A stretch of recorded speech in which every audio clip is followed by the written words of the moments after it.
Assalamualaikum warahmatullahi wabarakatuh. Nama saya Ibnu Farhan Syihab, NRP 15 2017 061.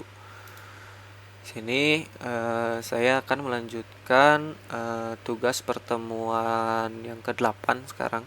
Pertemuan ke-8 masih menggunakan proyek yang sebelumnya ya, proyek yang dari pertemuan ke-7, proyek yang baru gitu. Nah, tapi masih yang proyek yang ke-7 gitu. Maksudnya baru itu berbeda dari yang proyek 1 sampai ke-6. Masih melanjutkan proyek yang ke-7, yang pertemuan ke-7, tapi di sini mau menambahkan enemy. Jadi ada enemy, terus ada apa ya? Darahnya berkurang kalau kena attack sama si enemy, terus ada menu game overnya gitu, tampilan game overnya, sama ada button restart. Nah, sekarang yang pertama itu adalah membuat enemy. Yang pertama itu harus dibuat scriptnya dulu, yaitu namanya enemy AI. Di sini saya namanya enemy AI ya. Nah, di sini pertama di scriptnya itu dibutuhkan library Unity Engine.ai ya. Terus setelah itu membuat variabel. Yang pertama itu adalah variabel nav. Ini nav mesh agent ini nanti ada aset yang akan diimport lagi gitu ya, yaitu adalah nav mesh. Nah, dengan namanya agent terus ada variabel player, terus ada variabel layer mask, what is ground sama what is player. Jadi ini untuk mendefinisikan si groundnya sama mendefinisikan si playernya. Selanjutnya ada variabel untuk patroli gitu ya. Jadi si enemy-nya nanti akan patroli kalau misalnya nggak menemukan si player gitu, akan jalan gerak gitu. Sini variabelnya itu ada walk point, di mana dia ini bergeraknya. Walk point set ini untuk mencari status posisinya, posisi si dia bergeraknya. Ini walk point range-nya ini range si dia itu bergerak gitu, nilai si range-nya dia bergerak tuh berapa gitu poinnya. Setelah itu ada variabel serang jika si enemy-nya ini menyerang gitu. Ini untuk ada time between attack. Jadi di sini untuk nantinya tuh kayak semacam delay gitu waktunya gitu. Jadi dia nge-attack selama berapa detik gitu. Nanti dia bakalan ngereset ulang untuk bisa nge-attack lagi gitu. Setelah itu ada already attack. Jadi ini untuk mendefinisikan si playernya si enemy-nya nanti udah nge-attack atau belum gitu. Terus ini ada variable state, dimana variabel ini itu untuk mengejar si player gitu. Si enemy-nya ini nanti akan untuk ngejar gitu si playernya. Jika ada variabelnya itu nanti ada psych range sama attack range.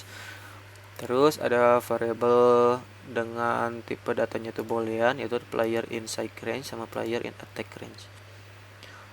Nah, di startnya ini ada pendefinisiannya itu adalah player, memanggil si player, game object.find si playernya, terus di transform ya. Terus ada agentnya ini adalah si enemy-nya ya. Terus get komponen dari nav mesh agent, nanti dari si aset nav mesh agent, script dari nav mesh agentnya. Terus di update-nya itu ada player in psych range, basic dot Shakespeare transform dot position psych range what is player. Sedangkan yang player in attack range-nya basic dot Shakespeare transform dot position attack range what is player gitu. Terus jika jadi nanti ditanya playernya itu ada di dalam range si enemy gak gitu, dan playernya itu udah di attack masuk ke dalam range attacknya si enemy gak. Kalau enggak berarti si enemy-nya bakalan patroli gitu, bakalan jalan-jalan random gitu.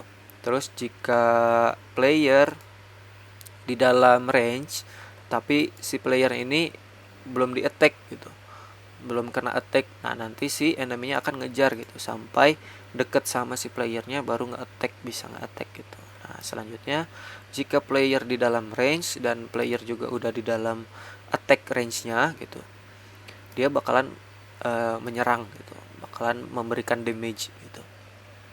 Nah, selanjutnya ada function private void patrolly, dimana jika ini ditanya nih, dia sudah ada work point setnya belum. Kalau misalnya belum menemukan work point setnya, dia bakalan search work point. Nanti akan ada function search work point nih. Nah, terus jika dia udah work point gitu, sudah mendapatkan set posisinya, dia akan bergerak gitu. Agent akan bergerak ke poin tersebut gitu. Nah, ini vektor 3 distance to work point sama dengan transform dot position dikurangi work pointnya. Nah, ini jika musuh sampai di tujuan, jika magnitude-nya lebih kecil daripada 1, maka work point setnya bakalan false gitu. Jadi dia nggak akan bergerak, dia akan kembali lagi mencari point set yang baru gitu.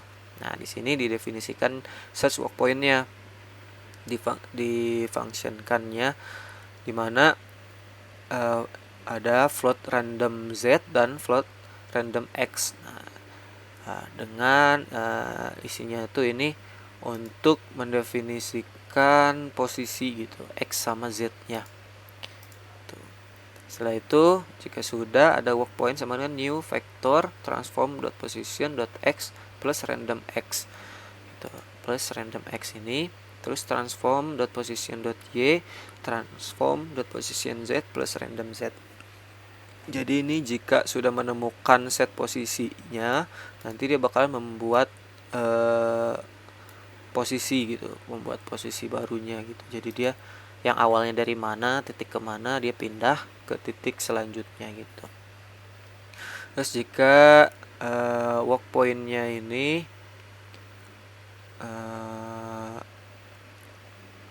dikurangi transform dot up, nah ini tuh rumus untuk dianya ya, untuk si enemy itu bergerak ya. Nah, emang udah dari sananya rumusnya ini. Terus work point-nya itu bakalan true, jadi bakalan dapat gitu set point-nya, bakalan aktif gitu, mencari si set point-nya, terus bakalan bergerak. Nah, selanjutnya ini adalah fungsi untuk mengejar si player. Nah, ini cuma hanya satu baris ya, yaitu ada agent.setDestination player.position. Jadi agentnya itu si enemy-nya mencari destinasi si posisi player gitu. Jadi dia bakalan mendatangi posisi si player tersebut gitu. Setelah itu ada fungsi untuk serangnya, dimana sini agent mencari sudah berada di titik si playernya, sudah di dekat si player, maka si playernya ini si enemy-nya ini bakalan melihat si player gitu, bakalan jadi misalkan si enemy-nya tadinya tuh membelakangi, dia bakalan balik gitu, bakalan berbalik ke si player. Terus jika ini ditanya nih, si enemy-nya itu udah nge-attack belum gitu. Udah. Kalau misalnya belum, maka dia akan melakukan attack gitu. Nah, ini adalah reset attack-nya itu. Jadi sekali serangan itu dia bakalan nge-reset attack-nya gitu. Dan dia nggak akan menyerang lagi sebelum si enemy-nya ini si playernya ini bergerak gitu. Nah, jadi kalau misalnya si playernya bergerak, dia bakalan menyerang lagi gitu, balik lagi gitu. Nah ini ada function reset attack-nya, dimana already attack, jika dia tuh udah nge-attack, dia bakalan false gitu, dia bakalan balik lagi ke sini gitu, ditanya lagi dia udah nge-attack belum gitu. Nah, selanjutnya ke scriptnya sudah masuk ke Unity-nya. Nah, buat 3D object, yaitu di sini saya pakainya kapsul ya, si enemy-nya ini dia pakainya kapsul. Nah, di enemy-nya ini masukin script si enemy AI tadi. Ya, ini ya. Nih, udah dimasukin, nanti akan ada muncul agent, player, what is ground, what is player, work point range, dan seterusnya. Nanti akan diisi. Nah, sebelum diisi, buat dulu layernya, nambahin layer. Nah, di sini saya udah nambahin layer player sama layer enemy. Di sini tinggal di add layer aja kalau mau menambahkan layer baru.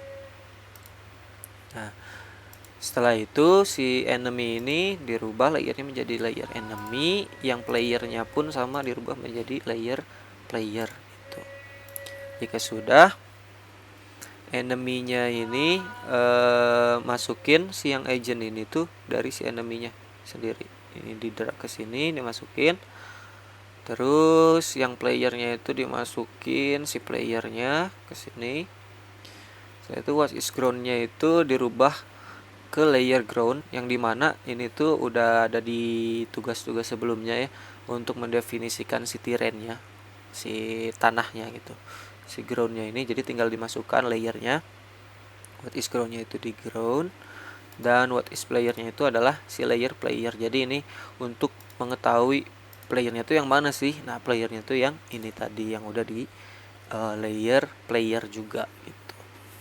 Setelah itu di sini masukkan nilai work point range-nya. Di sini 5 ya saya masukinnya. Terus time between attack-nya, durasi attack-nya gitu, 0,5. Setelah itu ada play already attack-nya tidak perlu dicentang nanti. Jadi ini buat apa ya,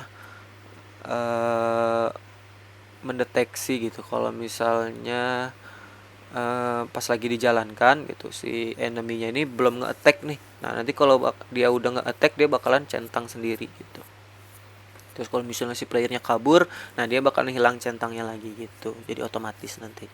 Nah, terus di sini nilai psych range-nya, jadi range si enemy-nya itu jadi kalau misalkan si player ini berada di dalam psych range-nya yaitu 10 gitu, ini si enemy itu bakalan ngejar gitu. Nah, terus ini untuk attack range-nya, jadi range untuk attack-nya itu jaraknya itu 0,5 gitu, biar deket gitu.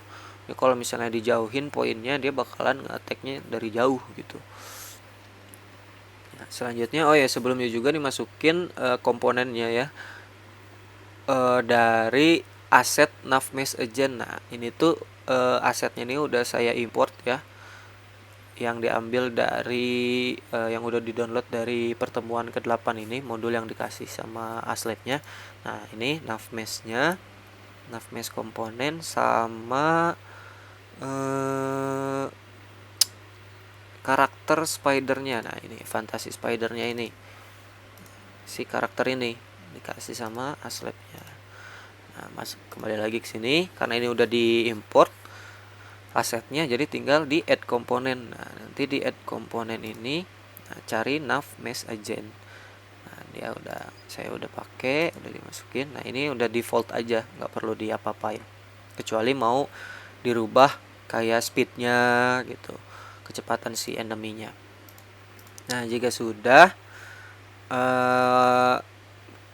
buat create empty, dimana di sini namanya saya Navmesh. Nah, ini dimasukin script si Navmesh surface-nya. Ini diambil dari asetnya juga, tinggal di add komponen. Nah, ini ada scriptnya Navmesh surface. Jadi ini tuh yang tadi di enemy asset tuh mana ya, di start. Nah, ini Navmesh agent. Jadi untuk ngambil scriptnya gitu, untuk dapat script dari si aset Navmesh-nya. Nah, ini tuh digunakan untuk si enemy-nya itu bisa bergerak di mana gitu. Nah, sebelumnya di include layer ini itu semuanya itu tercentang, jadi si enemy itu bisa jalan dimanapun gitu.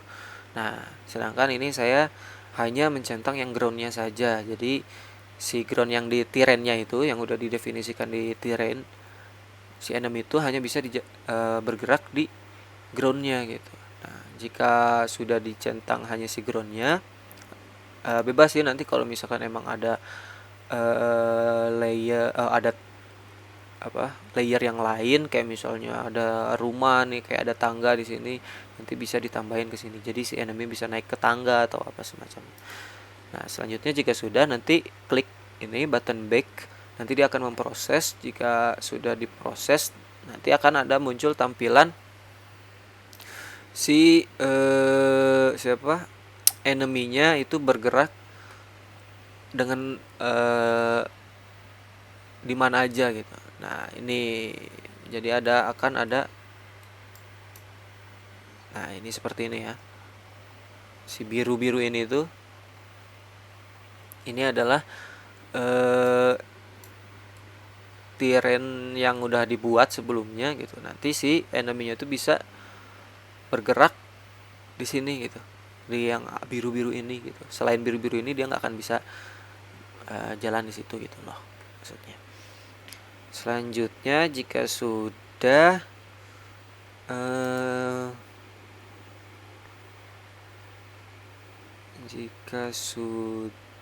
enemy-nya udah.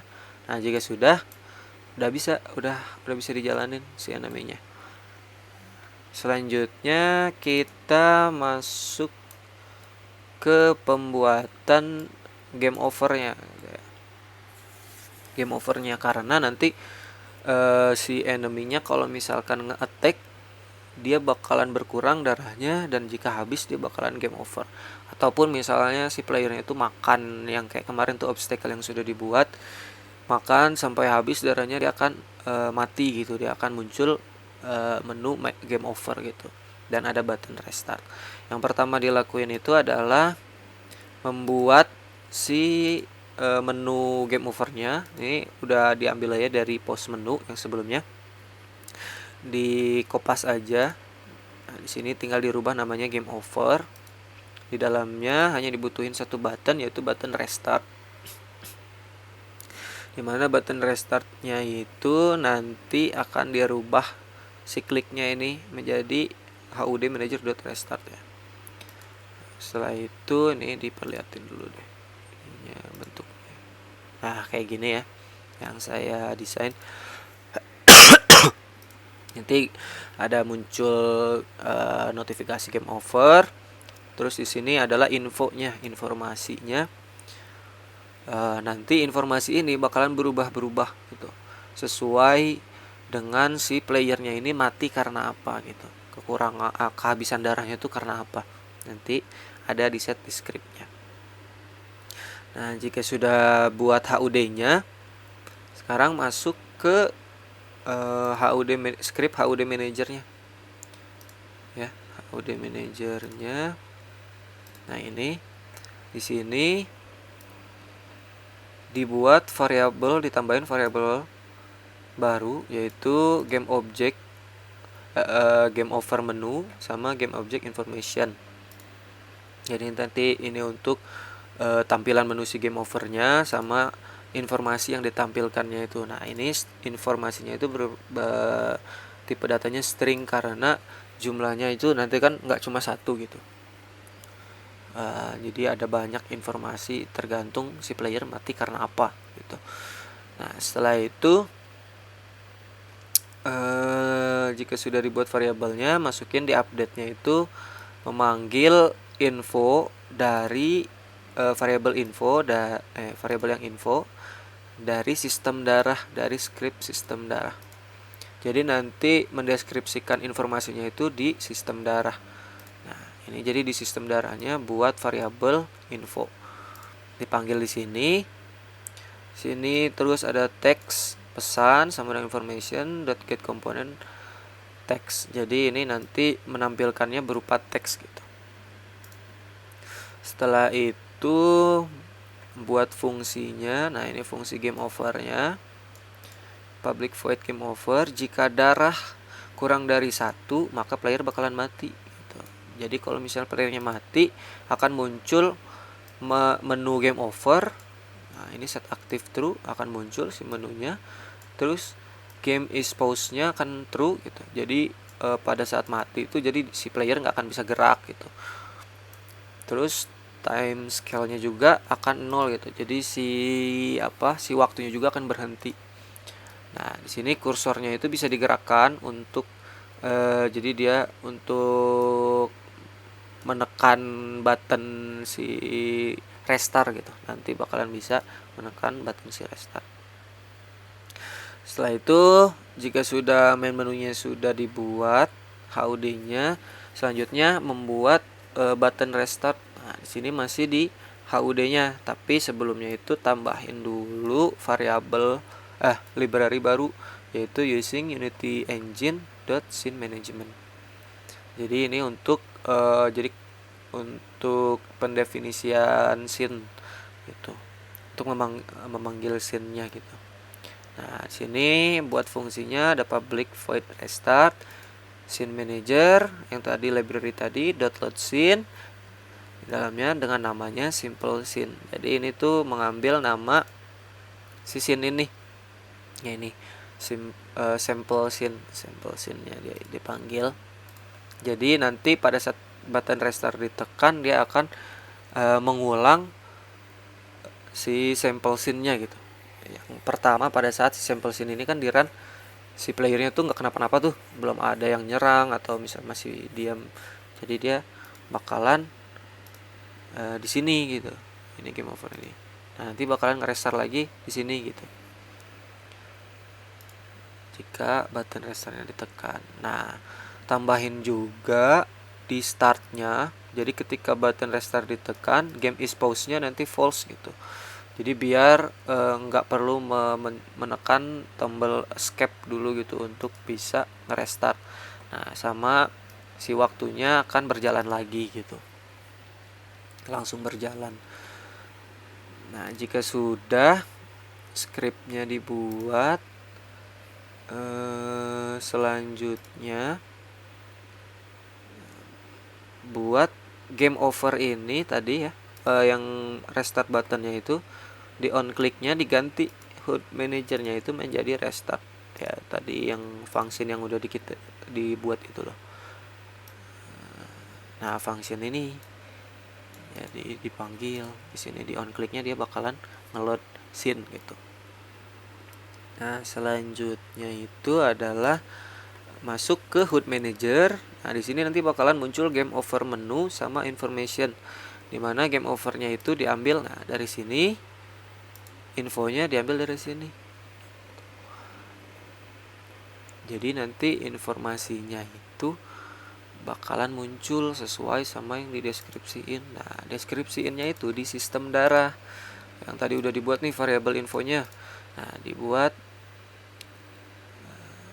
di function on triggernya, yaitu ditambahin ini tagnya itu jika nama tagnya itu adalah enemy, maka si player itu bakalan berkurang darahnya 10 gitu. Setiap di attack-nya itu bakalan berkurang 10.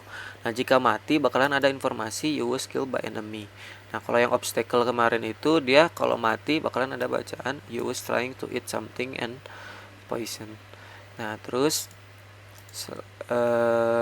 kalau ini saya tambahin ya, ada fire basket gitu. Jadi kayak lampu tapi kayak semacam obor lah gitu. Jadi kalau misalkan si player itu terkena api, dia bakalan berkurang juga darahnya, yaitu sebesar 20. Nah, kalau matinya karena api akan di menu game overnya akan muncul kata-kata you are burned alive gitu. Nah, jika sudah dideskripsiin, selanjutnya buat tag baru. Nah, ini ditambahin tagnya, yaitu saya nambahin tag enemy yang obstacle yang buat kemarin, terus sama fire. Di sini jadi didefinisiin aja setiap enemy tagnya ganti jadi enemy. Tuh, yang obstacle kemarin kan diganti tuh tagnya jadi obstacle. Nah, terus yang buat fire si ini nih, si fire si ininya itu diganti juga jadi fire. Jadi sesuai dengan tagnya sama yang ada di script tadi, sesuai damage-nya juga gitu. Dia ngedamage-nya berapa, itu berbeda-beda. Dan kalau mati pun akan muncul informasi yang berbeda. Nah, sekarang dijalankan programnya.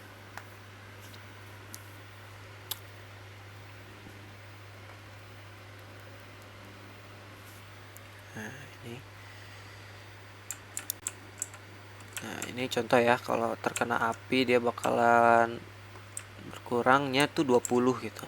Dengan kalau kena siapa nih jamur, dia itu berkurangnya lebih besar, 30 tuh kan lebih banyak. Nah ini enemy-nya nih, enemy-nya udah dibuat ya, yang tadi berbentuk kapsul tapi udah ada karakternya tuh. Dia bakalan mengetek tuh, kalau kita gerak dia bakalan ngetek kembali. Nah kalau darahnya habis, mati terakhir tuh darah habisnya itu karena apa? Karena si enemy kan. Nah nanti ada muncul deskripsi you was killed by enemy. Nah ini tinggal di restart, dia akan balik lagi ke posisi awal. Nah ini contoh lagi nih, misalkan matinya karena api, karena fire ini. Nah, coba kita matiin terus. Nah dia akan you are burned alive. Sama juga kayak kalau makan jamur tadi ya. Kalau makan jamur juga dia bakalan ada informasi gitu, yuk kamu mati karena memakan jamur yang beracun gitu. Nah di semuanya udah bisa, dan di sini juga si enemy-nya di minimapnya ya udah ada, si merah-merahnya itu udah ada. Nah tuh jadi si enemy-nya bakalan ngejar nih kalau misalkan si player ini masih di dalam range-nya yang tadi 10 itu. Nah kalau misalnya udah di luar range ya, tuh si enemy dia udah nggak akan ngejar lagi, dia bakalan jalan-jalan kayak patroli gitu sesuai poin yang random gitu yang dia dapat. Nah kalau misalnya dideketin lagi, kita masuk ke range, nah dia bakalan ngejar lagi. Nah kalau udah deket nih, udah satu posisi sama si player, dia akan nge-attack. Nah seperti itu. Di sini saya tambahin button yang restart itu di game pause ya, karena jadi kalau misalnya darahnya udah dikit nih tapi pengen ngulang, belum pengen mati, belum pengen game over, tinggal pencet restart. Nah gitu. Paling cukup sekian presentasi untuk project di tugas pertemuan ke-8 ini. Mohon maaf jika masih ada kekurangan ataupun kesalahan dari penjelasan saya. Kurang lebihnya mohon maaf. Assalamualaikum warahmatullahi wabarakatuh.